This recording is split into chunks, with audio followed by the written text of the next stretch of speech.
Real life street star. We in here, man. DawgFace, man.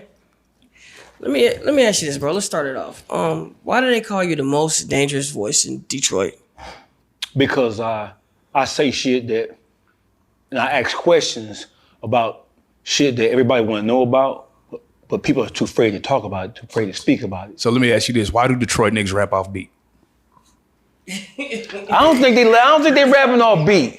I think motherfuckers just gotta catch up to what's going on, man. That's what it is. You know what I mean? I think it's a new style. And with all things new, sometimes people are a little bit behind the curve when it comes to understanding what's happening. So you gotta understand, like, nigga, Detroit got some of the best rappers of all time. We talking about Proof, Eminem, nigga. We grew up on that.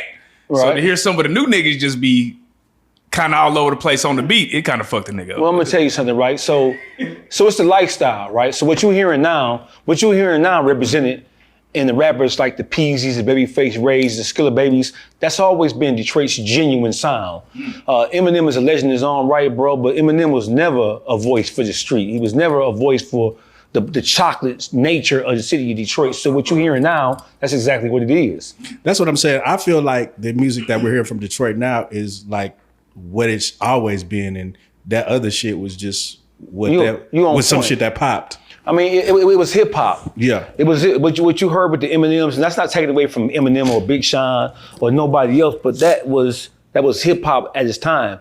This, what you're hearing now from the Detroit artists, from the Skillas, the Solid Babies, the Ice Bear Vezos, that's always been the heartbeat of Detroit. It's an expression of what's really going on the ground in the city of Detroit right now. Man, and it seems like, man, there's a flavor in Detroit that it's like people didn't even know about, like just the way y'all know how y'all dress and sound and move.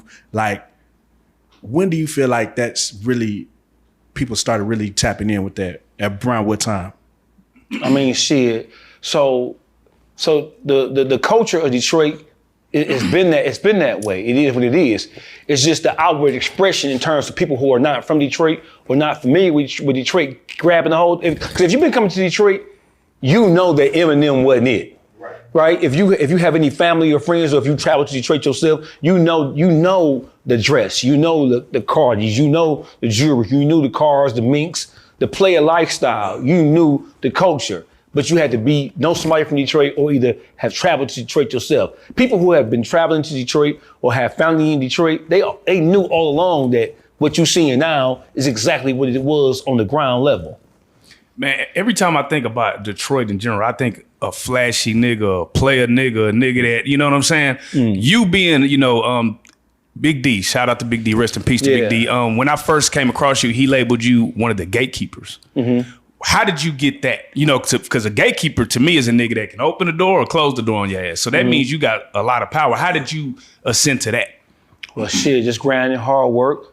When I jumped into the music business in about 2010, I did 17 years in the penitentiary. Before I went to prison, bro, I wasn't involved with no music. I wasn't thinking about no music. I was thinking about robbing niggas, getting down on niggas. I wasn't thinking about none of that kind of shit. When I came home, I knew I had to make a pivotal shift. And so I jumped into the world of music and the world of entertainment as a whole. Just grinding, working, traveling, just traveling around, trying to figure out what was really going on in the city of Detroit. Because at that point in time, we didn't really have a wave at that point in time. You had your Eminems and shit like that, but that wasn't really the wave. So I knew I had to travel outside of Detroit and link up and touch bases with people who were actually involved in the music business. So that's what I did. So as far as the gatekeeper thing go, I'm one of the people who helped introduce Detroit to Memphis. This is long before 42 Dugg got his deal with Gotti. I'm one of the people who helped introduce Detroit underground hip hop artists to Birmingham and Tuscaloosa, Alabama, to St. Louis, to Tampa Bay. I'm the one who kind of like opened up the door between Detroit and those cities and kind of like married the sound, what Detroit had going on with the sound of what was going on in those cities. So, I mean, it is what it is when it comes to kind of like spreading Detroit sound, the real sound. I'm one of the people, me and a couple of other people are I'm gonna just talk about myself, bro. When it comes to spreading Detroit sound, introducing people to Detroit's real sound, ain't nobody did it better than me, bro.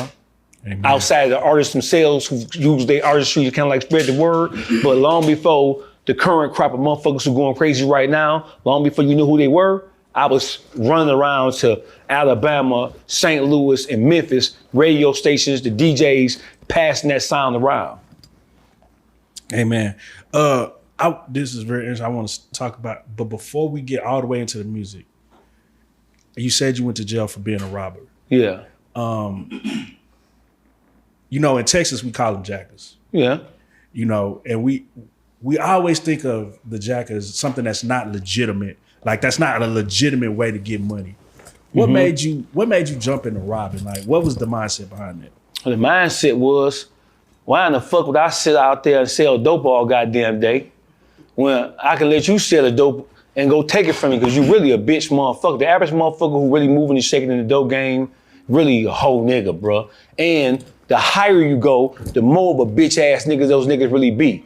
Cause plugs really ain't, the motherfuckers who really moving and shaking, they ain't giving no 1,000 bricks to a nigga who a gorilla, cause the gorilla nigga gonna take it from them. So when you see motherfuckers at the upper level of the game, I don't give a fuck where you from California to New York, it's normally a smooth motherfucker who know how to operate. They ain't giving no 1,500 bricks a week to a nigga like me, cause they know we gonna take it from them, cause we don't respect them whatsoever. We gonna test their stamina, we gonna take it from them. But when it comes to robbing, man, you said that people don't look at robbing like a legitimate part of the game.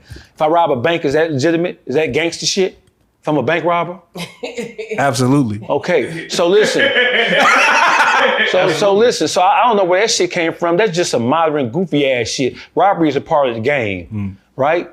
I feel you like you make it, I take it. Why should I sit out there all day sweating when you got it and I know you're gonna come off of that shit as soon as I see you. I'm gonna make you drop it down. You hear me? So whatever it is. So motherfuckers look at the dope game and motherfuckers have fallen in love with the dope game so much so to where, right? They try to put a negative stereotype on motherfuckers who take shit from a motherfucker, right? Oh, if you take it, you ain't got enough hustle, you ain't got enough psychological acumen to go out and make it yourself. No, what I do have is common sense. Why in the fuck would I put myself out there so they can jump down on me and take me to penitentiary where I can take your shit and it's the same result? And you can't tell nobody. Hey, no, hold on now. Oh, them niggas been telling? Man, them niggas, what are you crazy? Listen, the worst thing you could ever do is think a motherfucker, listen, the niggas in the dope game gonna tell on everything first.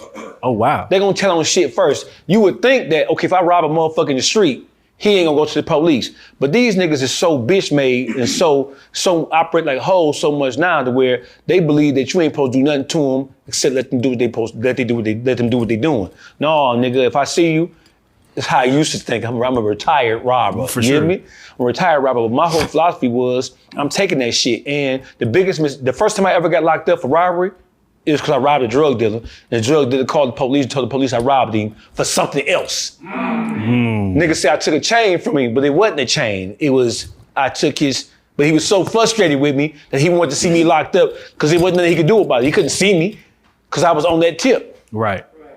You know, when I grew up, it was like, shit, if you had that shit, you just better play defense or you just got it took from you. That's the nature of the game, bro. That's the nature of the game. That's the nature of the game. It's all part of the game. Everything that you see going on right now, it's part of the game. When motherfuckers say that robbery ain't a legitimate part of the game, then what the fuck is scamming? When we was coming up, we looked at scammers and niggas who wrote bad chicks. We looked at that shit like it was some gay, weak ass shit. That wasn't no motherfucking real hood nigga shit to be ushering and publishing and doing like a little petty ass scam. But look at scamming now. Right. A motherfucker rather scam than sell dope. Right, because you gonna sell dope for 10 years. A motherfucker go scam and hit the same amount of money you made from selling dope for 10 years. All the risks you took, everything that you did, all the penitentiary chances you took, a motherfucker come on some scam shit and make that amount of money in 2 or 3 days. Right. So you got motherfuckers, saying scamming ain't legit neither, but it is what it is. You can't judge a man. As long as a motherfucker ain't raping no kids, doing no pedophile ass shit, no Catholic church ass shit, I'm cool with what a motherfucker do. So should a scammer be looking out for a nigga robbing? Should they be on the lookout for that too? Or he better if he got some motherfucking sense. Cause I be having flashbacks. Don't me. Yeah, I just had a flashback. Don't me. Y'all make me break into a sweat and this shit. Hey, listen. So the whole thing is, so all scammers ain't whole niggas. Facts. All drug dealers ain't whole niggas. Yeah. But when you in the street, All that shit is a part of the game, man. So for a motherfucker to say, well, you can't rob a motherfucker. If you rob, you a lame. You can't go get it. Hey, listen, all that shit is a part of the street culture. You can't break that shit and define that shit how you want to look at it just because you might be affected by it. It is what it is. So, and I don't want to dwell on this too long, but I do have a. So let's say I'm a street nigga, right? And I'm like, DawgFace, this nigga over here, man. I ain't fucking with this nigga. What I got to give you to go take everything from that nigga? We're gonna split that shit. You put me up on the liquor, I'm going to get it. Fuck you mean? But when I go over there, and if it ain't what you said it was, then you know you owe me. I'm one with you. I'm one with you. Yeah. So I had a partner that got robbed with his girl. Mm-hmm. Is that cool? Yes. Y'all niggas is robbing niggas with that bitch? Fuck that bitch. Fuck that bitch. Listen here. Bitch, are you benefiting from that shit? I'm taking that shit too. What are you talking about? Yes. You just drove my blood pressure up asking me that question. Yeah, we robbing that bitch too. If I rob you, I'm gonna let that bitch go. No, I'm taking her shit too. Wait, so women and children ain't exempt? No, Oh. they ain't exempt. So what if I come up in your house Right. and you got 30 bricks, Yeah. 200 bowls, $150,000 in cash, you got $200,000 in jewelry, right? Yeah. I'm gonna do whatever I gotta do to get that shit about you. You hear me? And I hope you don't turn a simple me trying to relieve you of your shit into something else. Now I ain't gonna just do nothing to your kid and your girl. You hear me? But goddamn it, they all part of the equation too. Nigga, you in the street. That's a part of the equation. So what did that myth come from? Because that's what we always grew up on. Women and kids are excluded. Because generally speaking, women and children are not a part of the game because they're not playing the game. It's always the guys playing the game. The game was a male-orientated thing, was really male-driven. So the women were not involved in it. But nowadays, that shit's changed because you got women who are hustling just like you niggas. And you got niggas who are involving their women in the overall hustle. So when I see you, I'm looking at your woman like an extension of you. So if she got it, you got it, and vice versa. So for women, I seen a video where a nigga walked a woman down because she set him up basically to get killed, but it didn't go down that way. Right. What happens to women like the girls that set niggas up? Oh, they in the game. Yeah. They are responsible for their motherfucking behavior. So if you a setup bitch, if you a hoe and you walking that side of the fence, you get exactly what you got coming to you, bitch. You play it like that, you get it like that. It's as simple as that. So if you in the game, you can't cry foul ball, or you can't say I'm a woman. No, because a bitch. First of all, bitches are more dangerous and more scantless than niggas any day of the week. You have bitches who are more treacherous and they operate more in a treacherous fashion than niggas do any day. So if you line a nigga up, then bitch, you a nigga to blow your motherfucking brains out. It's simple as that. You ain't exempt from this shit. Oh, you a woman, you can't, woe is me. Ain't no woe is nothing, bitch. If you operate in the street, whatever happens to a motherfucker who operate in the street, you get the same shit. Facts. So when you would go in these licks or whatever on these, how would you go in there? Would you hit somebody off top, like, give me that shit, or would it get violent as soon as you walk in, or would a motherfucker get out of line? Well, I mean, it gravitated towards that. So when I first started, I didn't know what the fuck I was doing. I pulled a pistol on a motherfucker. I let that motherfucker talk me to death. See, what motherfuckers don't know in the robbery game, just because you pull a pistol on somebody, it don't mean that the person you pull the pistol on is scared of you, even though you got a pistol in your hand. You got motherfuckers who, you can pull a pistol on a motherfucker and the motherfucker try to talk to you, try to see if you really committed to this overall robbery process or not. Right. So when I first started robbing motherfuckers, man, I was like 12, 13 years old when I first started robbing motherfuckers. And when I first started, I didn't have a clue. I got shot at more than I robbed motherfuckers because I wasn't prepared for a motherfucker to respond violently to me and to my violent approach. So one of the most legendary figures where I'm from, like I was born in a city called Pontiac, right outside of Detroit. And one of the most legendary figures, a cat named Suicide, my man Louis Boy, OG legend, undisputed OG legends from Michigan. Motherfucker told me, like, bro, you're gonna die. Cause when you pull a pistol out on a motherfucker, it ain't supposed to be no conversation. A motherfucker ain't supposed to be asking you no motherfucking questions about what your intentions are. When you pull a pistol out, that's a tool of death and destruction. So when you pull a gun on a motherfucker, they ain't supposed to be asking you what's up, what's this about, what you doing, Oh, young dog, what you, no, nigga. When you pull a pistol out, a motherfucker supposed to automatically understand, bitch, I can die. Take that shit off. I ain't gonna ask you nothing but one motherfucking time to take it off. If you don't, I'm gonna bust you in your motherfucking head. But at the same time, you talking to a motherfucker, or a motherfucker talking to you after you pull that pistol out, a motherfucker's really trying to size you up. Right. To see if you committed to it. And then a motherfucker, you might be sticking that motherfucker up, a motherfucker might have a gun in their pocket. Right. You may turn away to make sure that you're still clear while you conducting the robbery. And that one turn, that one glimpse, looking away from the person you robbing, a motherfucker shoot you in your motherfucking head. So I was robbing motherfuckers when I was younger. I was talking to a motherfucker, or I was allowing motherfuckers to have a conversation with me after I pulled the pistols out. And my OG told me, like, nigga, you better stop motherfucker all that motherfucking talking, nigga. You better, nigga, once you pull the pistols out, a motherfucker supposed to automatically know you mean business. So he said, once you try this out, once you pull the pistol out, the motherfucker slap a motherfucker with it first. That way, a motherfucker automatically know that you ain't bullshitting. So I tried that shit and it worked like a charm. Right. And so that's how you, from now on, that's how you coming in with Yeah, I'm coming in like that. I'm coming in because you don't never know what motherfucker on. And I ain't got time for no motherfucker back and forth in conversation with a motherfucker. You pull a pistol on a motherfucker, especially if a motherfucker don't want to come off their shit. A motherfucker gonna try to talk to you or reason with you first. Ain't no motherfucking reasoning.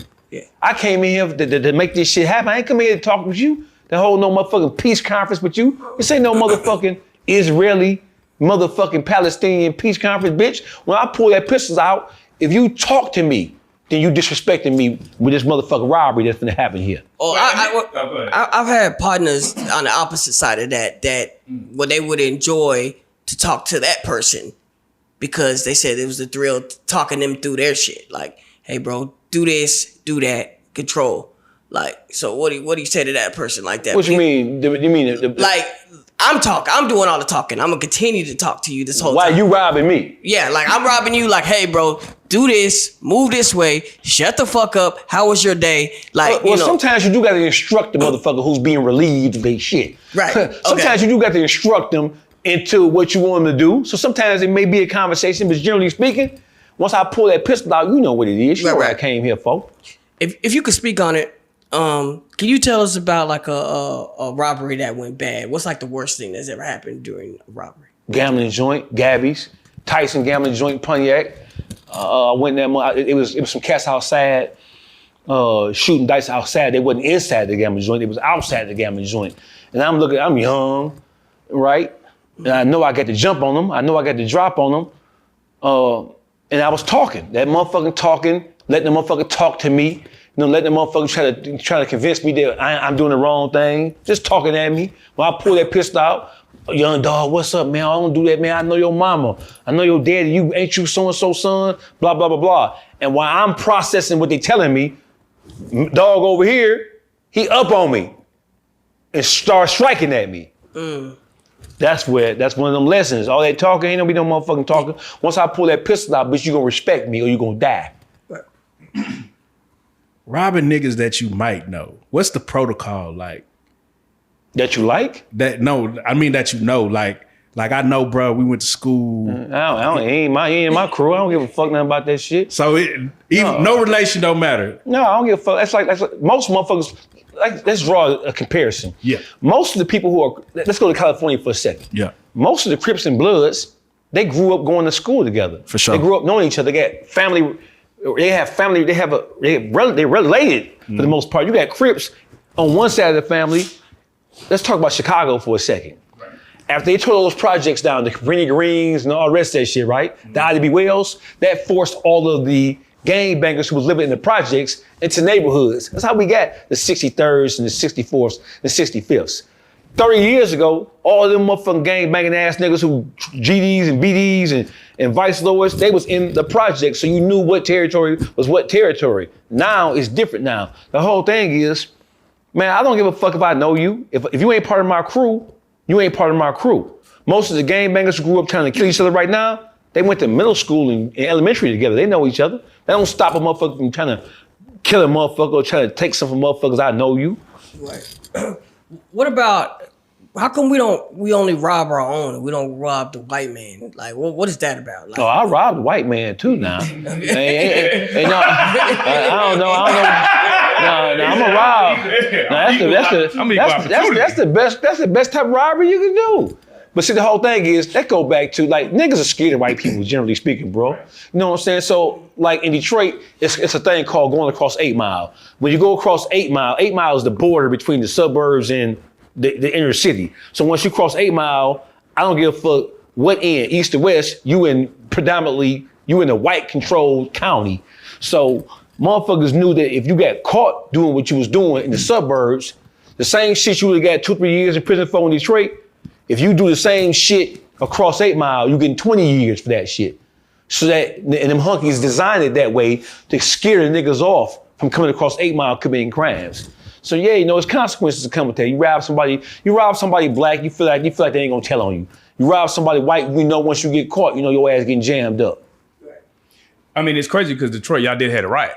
You know what I'm saying? So it was some black people that rose up. Do y'all just look at y'all city different when it comes to that?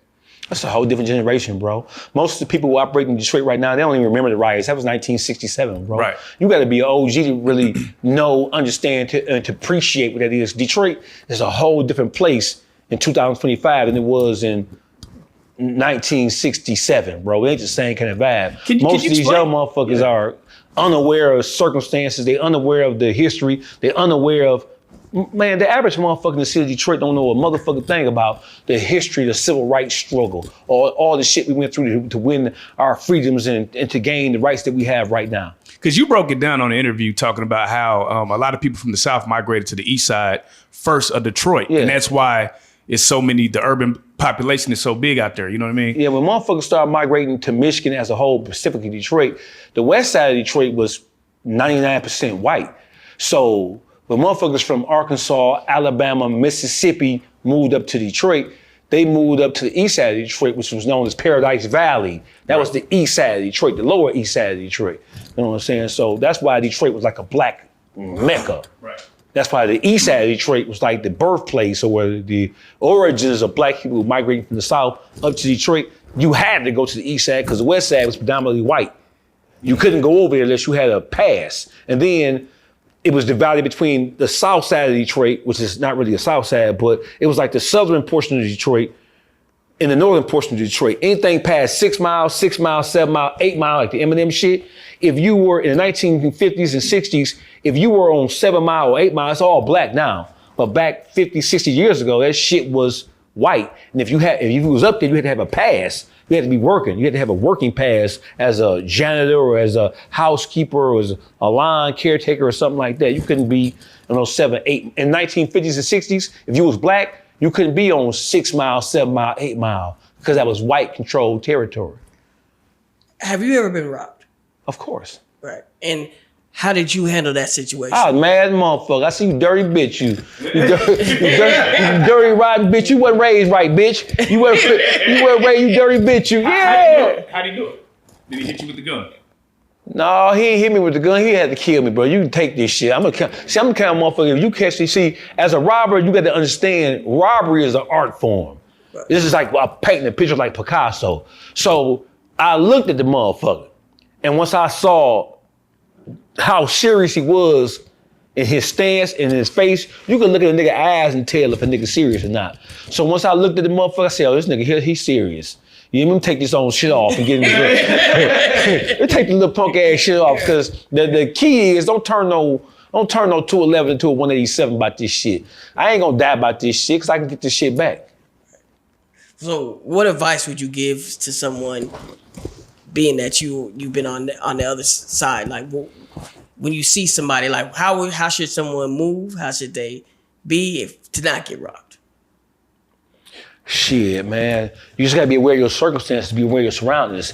The first thing I tell a motherfucker, like if you in the street and you moving around, we're talking about street motherfuckers, right? Yeah, we talking. If you in the street and you moving around, the first thing you gotta do is be aware of your own circumstance, be aware of your own environment. I would tell a motherfucker, man, because most robberies are personal. Most motherfuckers who robbing, it ain't somebody that you don't know. A motherfucker didn't just see you cross the street and decide to rob you. It's most likely it's always somebody who you know, somebody who's familiar with you. If they're not directly familiar with you, they're familiar with you through a bitch or through some nigga. Mm-hmm. That's how they get a drop on you to begin with. So my advice to a motherfucker is, be aware of your own circle first, because your circle, that's where it all comes from. Whenever something happened to a motherfucker, especially a motherfucker who's dangerous, or a motherfucker moving and shaking in a real way, the treachery, the deceit, all that shit gonna come from in-house first. It's gonna come from in-house first. You're more likely to get robbed and killed by somebody that you know than you are somebody you don't know.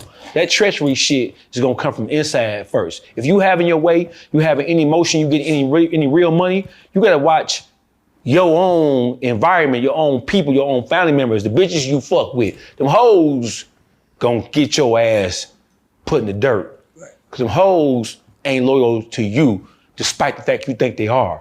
Them hoes for everybody. Right. Did you ever use one? Like a I've had assistance before. I say it like that. Right. Yeah, because niggas think with their dick. Niggas ain't thinking with their brain. These niggas, that's the easiest way to get a nigga. I don't give a fuck if it's robbery or whatever else. If you want to get a nigga together, all you gotta do is put a bitch on him. He gonna go every time.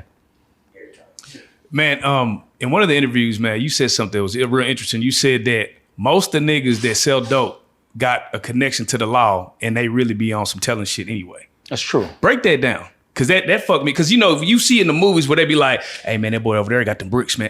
And I always wonder, damn, ain't that a form of telling? Like having that kind of connection? Yeah, but I'm gonna tell you something, bro. So listen. So I don't want to use BMF as an example. Nah, let's do it. But I'm gonna use them as I'm gonna use them as an example. I'm gonna ask you a question though. Yeah, let's but let me ask you a question first. Yeah, let's do it. So first of all, listen, man, it's 2025. Right. Do you think niggas just started telling? Nah. You think niggas just started telling last year? Nah. Motherfuckers been telling since the days of prohibition, right? Yeah, so let's move forward and let's just break it down, because we don't want to go way back there, because niggas is short. Niggas is fucking LD and ADHD. This shit is ADHD. ADHD. So look here. So let's start with the crack era. 85 on forward, bro. Law enforcement know everything about what's going on inside the dope game, bro. You think you selling dope and the law enforcement don't know nothing about it? You think you running a route? So we from the Midwest, so we run routes. You think you running a route and the police don't know about it, bro? You think that you get a crack spot or a heroin spot or a pill spot or a weed spot and the police don't know about it? Niggas been telling me before you been born. Nigga, the police know everything. So if a motherfucker is operating, ain't no more shit. It used to be a thing in Detroit called a 10-year run. If you get in the dope game, you got a 10-year run to get your money and get the fuck up out of there. Right? That's how it used to be. That was the concept. I got a 10-year run. When I get to 10 years, I should have made enough money if I did all the right things. I should have made enough money to stop that shit, retire from that shit. Even though motherfuckers don't never stop. Because once you get a dope game, once that money get to come in, you get to be greedy. And you can't stop. You don't want to stop because you live in that lifestyle and you want that money to keep flowing in. So you ain't thinking about stopping. But generally speaking, the police know every goddamn thing. It ain't nothing that you can do. It ain't nothing that nobody doing. The police don't know nothing about. How does the police know every aspect of the dope game? It's because niggas ever got caught and they ain't told everything. If you think that you doing some shit the police don't know about, you a motherfucking fool. And if you think that somebody is moving and shaking in the dope game, or really any other form of criminal enterprise, if you think the police are unaware of that shit, you crazy as a motherfucker. How the fuck you think, right now we in Texas. You think a motherfucker been selling dope 10, 15 years and they ain't never been locked up? You think that's the luckiest nigga in the world. Yeah, right. Ain't that much luck in the world. Ain't that much luck in the world. And when you get to that level of the game, all the stories we hearing, you can start from the Ochoa brothers to, what's that whole ass nigga name, the drug from Mexico. What name is? No. Chapo was a rat. Right. El Chapo was a motherfucking rat. El Chapo was beyond a rat. El Chapo was a DEA, FBI informant. He rose to power by setting up the people in the cartel and feeding them to the DEA, feeding them to the ATF. That's how he rose to power. El Chapo, the biggest rat in the history of the underworld worldwide, man. That's how he got to be where he is right now. And so most of these niggas, they the same way. These niggas, you've been selling dope 10, 15 years. The police ain't said nothing to you. You've been selling dope, having your way, flying hoes all to Honduras. These niggas fly bitch to Honduras. You hear me? They ain't just going to Houston and LA and New York and Miami. These niggas get so much money, they fly bitch to Honduras, some motherfucker. When they going to Paris and shit like that. Shit, niggas ain't even supposed to be over there doing no kind of shit like that. You think the police don't know about what the fucking nigga doing? The police know everything you doing. So let me ask you this, right? So then you're basically saying selective politicking goes on even in cartels and mafia then? Of course they do. Okay. Because El Chapo crew knew that he was cooperating with the Mexican government. They knew that he was feeding the people who were hiring him in the cartel. They knew that he was feeding them to the DEA. They knew he was doing it. They knew he was feeding them. They knew that he was feeding his ops to the United States federal government he was either killing them if he could, and the ones he couldn't kill, he was feeding them to the United States government. Period. El Chapo is the biggest rat in the world. And when it comes to like the cartels can give a motherfucker up, right? A cartel member can tell on me and you because we black. No problem. They ain't getting ostracized. The cartel ain't calling the other cartel members telling on some niggas, oh, you a rat because you told on some niggas. They can give up niggas. They can give up non-Mexicans, non-Latinos. They don't consider that ratting. That's an absolute motherfucking fact. So we just basically chess pieces. We chess pieces. We're playing Frogger. Remember that old gas game where you hopping across the street trying to dodge getting hit by a car? That's what it is, man.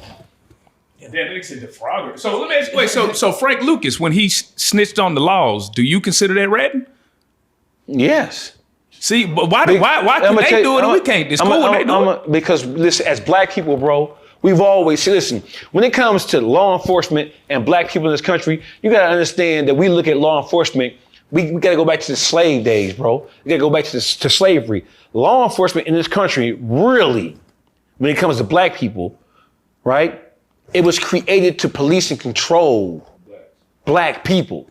So black people have always had a disdain or a dislike for law enforcement because we look at them like they're slave catchers, right? Yeah. And if you cooperated with law enforcement, it's just, you're on a plantation, right? The house niggas telling the field niggas, boss, he trying to go run now, boy. He trying to cut through here and get the fuck on.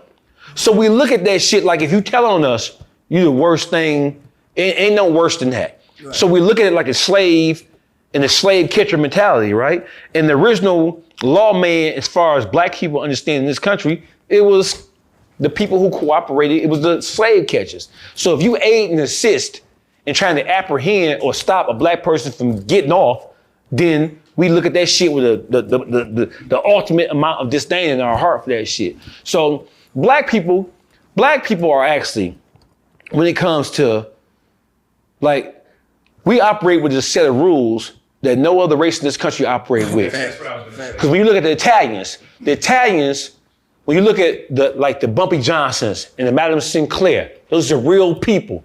When them crackers and them Jews and same thing, right? When the Italians and the Irish and the Jews were operating in the state of New York, all throughout the East Coast, right? Mm-hmm. When they couldn't, like Harlem, for example, they wanted to control Harlem because they knew how much money Harlem was. They knew Harlem was a black mecca.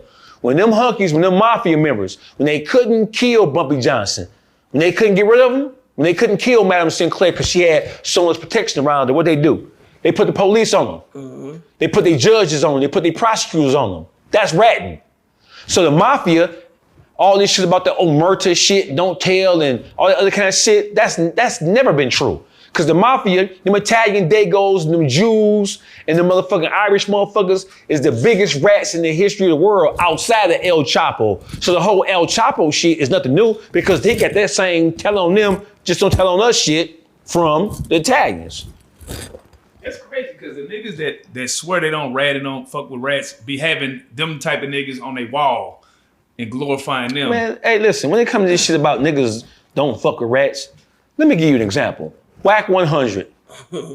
Whack 100 is the ultimate example of a nigga who come from a gangbang background, who come from the mean streets of LA, but he pick and choose and use what I call selective gangsterism, right? So Whack 100 has a relationship with 6ix9ine. He wasn't so turned off by 6ix9ine that he didn't just call him a rat and leave him alone.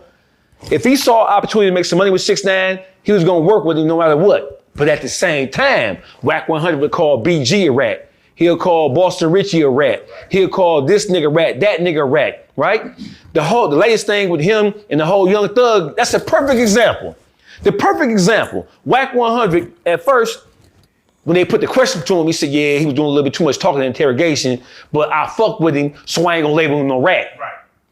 As soon as Pee Wee Roscoe went ballistic on him, then he changed up. and as soon as it wasn't, see, he blamed it on Pee Wee Roscoe why he changed his disposition. It wasn't Pee Wee Roscoe. What happened was, as soon as those leaked tapes came out, where Thug was talking to Baby and 21 Savage about QCP being a rat, and we know that Whack 100 is a lapdog for QCP. He a lapdog for Baby, that whole Cash Money clique. Right? So once those leaked tapes came out of the phone calls where they acknowledging that QCP was a snitch, that's when Whack 100 changed his whole tone and changed his whole disposition. Because how dare you say something about QCP when I'm trying to eat QCP dick for lunch? So that's when he decided to attack Thug. But it wasn't just simply because Thug was just wrong all the way around the board. Now he tried to hedge his bets. Yeah, he wrong. That was wrong. But I'm not gonna speak against him because I'm cool with him. Wait a minute, nigga. If a rat is a rat is a rat is a rat, what difference do it make if you cool with him or not? If a nigga break the law, violate principle, it is what it is. Right. It's as simple as that. But that's an ultimate example of what we call selective gangsterism, just like Lil Boosie. Lil Boosie was on that white boy show with the beard, where cock eating motherfucker there. When he asked him about QCP, you ain't never seen Lil Boosie more confused. That nigga with the stuttering, that nigga then pissed on himself on that goddamn chair there. Listen, if a motherfucker bold, he bold, but that ain't how it is, man. And right now we in Texas. Every one of y'all knows somebody in the hood who they say told on a motherfucker. Right. The more money you have, money, power, influence. The more money you have, even if a motherfucker know for a fact you told on the motherfucker, you still gonna operate in the ghetto. So it's always been that way. There ain't nothing new. If you got some money, niggas still gonna eat your dick. Hoes still gonna eat your dick. They still gonna party with you. And a motherfucker will slide for you because they can benefit from you. Nah, nigga call a nigga rat who ain't benefiting from a nigga, right? And then you got niggas, it's niggas in these niggas' own crews who done ratted, and the first person who know that a nigga done ratted is a nigga in their own crew. Right. These niggas are not, these niggas not unaware of that shit. You niggas know that your man right here, Lil Boo Boo, and told on some niggas who we beefing with. They don't say shit. They want to keep it a secret because it's their man, but let their ops tell. Oh, he told on this nigga. He told on Santa Claus. What about your own man? You gotta have that same standard. And that's why the game is all fucked up right now. So when niggas say the streets is dead, it ain't that the actual shit that go on in the street, that shit ain't never gonna die. You know what I'm saying? Hustling gonna always be here. But the mentality and the rules and regulations about what a motherfucker can do and can't do, all that shit is all fucked up right now. There ain't no rules no more. The inmates are running the motherfucking jail. Right. So you, like you said, you did 17 years, right? Yeah. So is that why your stance on the ratting is super like serious? Bro, I don't have no stance on that shit because ratting is a part of the game, bro. Right. Ratting, it is what it is. See, motherfuckers want to glamorize the get money part of the game. But it's the ratting is a part of the cutthroat nature of what's going on, man. Right. And you got motherfuckers who do rat ass shit and rat like shit, right? Motherfuckers just don't jump out and just jump into ratting. Oh, I got caught, so therefore they gonna turn me and flip me. Niggas be doing rat hoe shit long before they ever get caught. But motherfuckers ignore all the signs and symbols of them. You can just sit back and peep a motherfucker. You gossiping with the hoes. You love to talk. You love to put your man down. You love to slick talk and slick diss a motherfucker, right? If you wanna know who telling, if you wanna know who flawing the crew, all you gotta do is ask the bitches who they fuck with. Cause these niggas don't do shit but pillow talk. They don't do shit but tell a bitch every goddamn thing. A bitch can lead you to a pot of honey when it comes to a nigga. Cause all these niggas do is talk. So all this anti-rat shit, niggas are not really anti-rat. They just saying that because they know that's what motherfuckers expect them to say. Niggas don't give a fuck about that shit. Like, for example, with Baby and Terrence Gangster Williams. It came out that Baby was feeding me when he came home. when he knew he was a rat. He just didn't want to acknowledge it publicly. He didn't want to embrace him publicly, but he was giving him money. He was looking out for him. Because it's his brother. Because that's his brother. So motherfuckers are willing to overlook certain shit depending on who it is and what role the motherfucker play in your life. That's how it go. That's the biggest misconception in the world right now. So how do you play rats? I mean, because when you the streets, right? Mm-hmm. You came from the streets. How do you in 2025 approach ratting? Like for instance, let's do you're Young Thug and you have a homeboy that's Gunna. Mm-hmm. How do you approach that scenario? First of all, Young Thug made so many critical errors in terms of how he played Gunna, bro. And I'm gonna answer your question, I promise I am. Yeah. But if I was Young Thug, I would have moved totally different from that. One, when you listen to his interview that he did with Big Bank, he acknowledged that he knew about the whole Crime Stopper interview where Gunna had pointed out that his man didn't do it, the murder, that old boy did the murder. He acknowledged that Gunna had did a lot of flawed shit prior to the whole YSL indictment that he should have stopped fucking with him for, but he didn't. That's the same thing I'm telling y'all. Motherfuckers, they swallow what they want to swallow depending on who it is and what role and what position a motherfucker playing in their motherfucking life. Thug said he been doing flawed shit. He been doing whole shit. I been knew about the shit where he pointed the motherfucker, said the nigga didn't do the murder, the other nigga did the murder. I been knew that, but he ignored it. When you ignore what a motherfucker do, you get what you got coming. Thug should have kicked Gunna out. The first thing I would have did once that indictment came down, we got locked up, the first thing I would have did was told my lawyer, found a way to get this bitch ass nigga up out of here. Cause I know he can't stand up under this pressure. I know he a weak punk bitch. I know his history. He ain't gang. He ain't part of the mob. He ain't no striker. He ain't no body rocker. Get him up out of here. I would have been trying to maneuver. I would have been using my money, my power, and my influence to get the motherfuckers who I know not gonna stand up under this pressure the fuck away from the fucking law enforcement. That's the first mistake he made. When Gunna did what he did, it wasn't shocking to nobody. All the niggas was telling. Now we know all the niggas was telling. And then he talking about Gunna, but nigga, you sit in the interrogation room talking about who shot up a nigga tour bus and all kind of other shit. Right. You can't do no shit like that. That's why I say you picking and choosing. You picking and choosing who you want to call a rat based on whether you love them or not. Do you feel like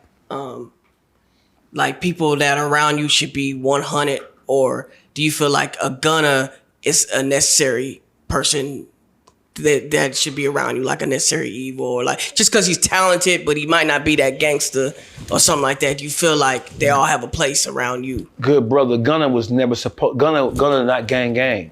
He was never a part of that treachery, that thug shit. It's supposed to be a separation between him, the street shit in YSL, and him as an artist. He was never supposed to, it spilled over into that. Right. Then he started assuming that role, and when you listen to what he was saying, he was talking that shit too, but he was never about that shit. That's their fault. Listen, when you bring, what the mafia say, speaking of the mafia, when you bring a motherfucker into the house who then turns out to be a rat, what happens to the motherfucker who blessed him and brought him in? You gotta do something with your ass too. So who brought Gunna into YSL? Look. According to old mafia law, you bring a motherfucker into the crew, and that motherfucker, you bless him, you vouch for him, right? Mm-hmm. Who responsible? Okay, yeah, he broke bad, but Young Thug said